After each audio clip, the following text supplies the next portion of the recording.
Hey guys, Paul Pluta back in the saddle doing paid reviews. And this review here is M12. It's for Francis. And before I continue, let's do a quick wristwatch check because I invented the wristwatch check. What am I wearing today? Rolex Daytona. Instead of looking at the dial, let's take a look at the clasp. Look at that clasp. What a piece of style. Look at that. Beautiful. Okay, guys, let's jump straight in. This is M12 for Francis. Hey, Arch. Thanks for the review. I apologize for my typo. I meant what I meant. This was a follow-up. Sorry, this is a follow-up to M12. He says, I apologize for my typo. I meant what I meant was the 16613 LB V serial number, no holes. That's my grail if I can find one, but prices over here are over 10,000 US in Manila. I'm really considering a black Milgauss 166400 like yours.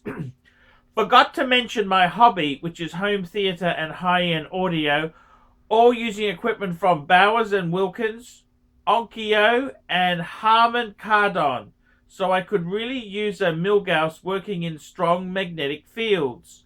I leave my watches in my bedroom when working on the sound system. Once again, thanks. Stay healthy, and keep up the good work on your channel. Kind regards, Frankie. P.S. More pics for your enjoyment. I've included a picture of the Batman and my Grail, the 16613 LB. For a reference, a Batman goes for over 15 and the Bluesy over 10, both pre-owned. Okay, thank you so much there, Francis. And to be honest with you, Francis, I don't have a fucking clue. I don't have a fucking clue what the follow-up was in relation to. That's why I introduced this system where I've got numbers. I quote you when I do a vid. I can find the fucking... Oh, okay. So Francis's video, I've just pulled out his old run sheet. Okay, what was... Oh, fuck. It was War and Peace. What the fuck? I can't even remember what Francis's question was. He sent me 50 US, thank you.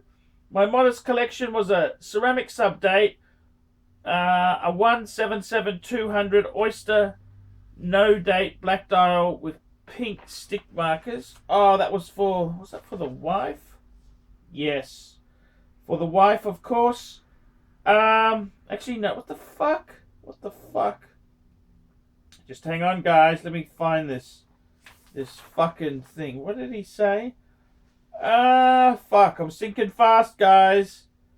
Oh yeah, that's for the wife. That's correct. A 116-300 Datejust 2. He's got a two-tone GMT, Explorer 2, but last but not least, a pre-ceramic 16600 Sea Dweller. Okay, what the fuck? What was he saying? He was looking at future. His future plans. A V serial number 16610 LB like yours. What the price of a used piece in 2019 is much more than what I got my two-tone GMT for. Does it make sense to buy one or any Rolex at today's prices? Seems my journey has ended. Well, I don't know about that. I mean, what the fuck was his point of this? I don't understand, Francis. What the fuck? I apologize for the typo. What the fuck was his typo? Jesus, I don't know why I printed this out, but anyhow, let's have a look here. What the fuck was he asking? Fuck me dead.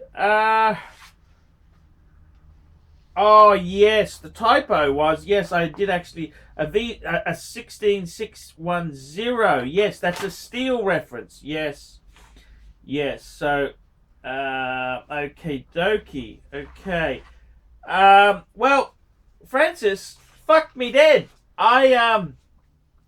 I don't think you're going to find those cheap. A V serial number sub date. They're not cheap. They are not fucking cheap, Francis. They are fucking dear. It's a Rolex. It's a Rolex. So I got to be honest with you, 10,000 US, well, 13, 14,000. Well, that's what they're going for. For a nice, clean example, that's what they're going for. So it is interesting you quote the Philippines prices, because it's not that much different than Australia.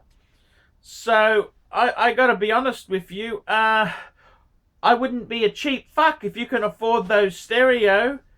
Man, you just got to pay the piper. That's what it costs. That's what it costs. Supply and demand. It's economics, fuckers. I mean, if you want to buy it, and you don't. It's up to you. It's up to you. The Milgauses aren't really that cheap either. They're expensive. I think the no holes, to be completely frank with you, Francis, I think you've kind of missing the point. The two-tone Submariners, I think, are an absolute bargain. I think they're a bargain. Out of all the watches, I think they've really held the price. They haven't really exploded. So if I were you, I think you're wrong. I think you're wrong. I would say that's what you got to pay. That's what you got to pay. You're saying Batmans are over 15? Yep. That's supply and demand. It's economics, Francis. And bluesies are over 10. Well, yeah, of course. Well, that's how it is. That's how it is, sunshine. If you don't like it, don't buy it. I mean, fuck. I'm not quite sure what the follow-up reason for that was, but hey, I've already recorded this far into the video. I'll post it. So, okay, follow-up for Francis there. Man, you can't be so stingy. That's what they fucking cost. The market themselves for Rolex is getting stronger. I don't see prices really falling. I don't see them falling. And it's an international thing. In Australia, the Philippines, I've never really bought much. I haven't bought anything out of the Philippines. A good friend of mine, Ian, that's the guy who slept with over 7,000 women, the watch dealer, he did a bit of dealing there. He said there are a lot of fucking overused examples. No bargains in the Philippines.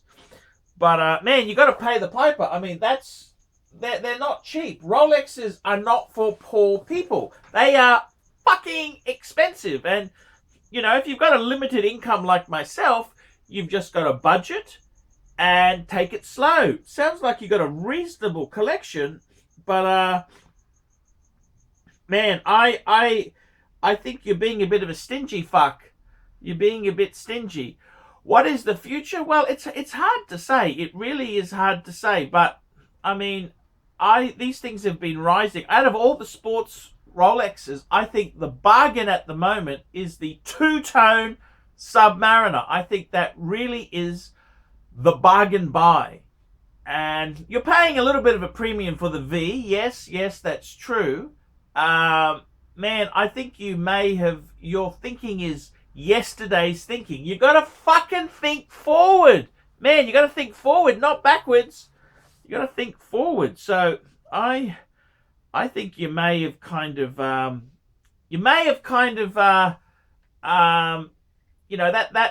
thought. I think if you wait longer, prices will get even worse. So I disagree with you there. I mean, I know that stereo equipment, fuck, that stuff is expensive. That's expensive. Maybe sell a bit of stereo stuff. Maybe, you could get a credit card or a personal loan. That's where I'd be going. But keep buying Rolex. It's loser talk to, it's very much loser talk to stop buying Rolex. So there you go. That is my opinion there. So guys, that's what I think. Man, prices are rising. It's rising.